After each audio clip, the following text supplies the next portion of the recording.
বন্ধু কি অবস্থা রে? আরে ছোট ভাই, হ্যাঁ কি খবর তোর? ও ভালোই তো রে মালটা ও এই নতুন ভিডিও বা ছবি বাইছে শুনেছি মিয়া খলিফার জনি দাদা। কি তাই নাকি? হ্যাঁ, আরে দেখ। এখন লাগাবো হ্যাঁ। বুঝবি রে তুই? उठा ले रे देवा उठा ले रे হ্যাঁ আসলে কিরে আমি দুঃখে মইরা যাই নেট পাচ্ছে না কেন তোর ফোনে? চলছে।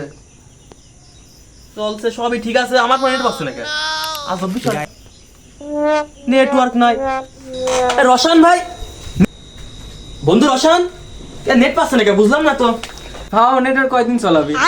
তাহলে আমি ব্লগ মারি, দেখি আমার ব্লগ অটোমেটিকলি তো তুলে ফেলা দিস, ডাইরেক্টলি একবার সাসপেন্ড করে দিস তোদেরকে। টাকা দিস না তো ফাও নেট দিলে লাভ আছে। কথা হচ্ছে তুই লাস্টে একটা আমি অপশন দিই, টাকা দিবি নেট চালাবি, দ্বিতীয় কোনো অপশন নাই, বুঝতে দিস তো। खत्म bye bye tata goodbye. তুই বন্ধু রসায়ন, তুই সামান্য টেকার জন্য তোর এই ভাইয়ের মতো, তোর জান প্রাণ টমেটো সসের মতো বন্ধু তুই আজ এইভাবে অপমানিত করলে। আমি মনে যা লাগলো রে, কথাটা একদম ফুল মনের মধ্যে লাগলো। তুই স্টোরি দেখ দে, তুই এখন স্টোরি দেখ দিবি।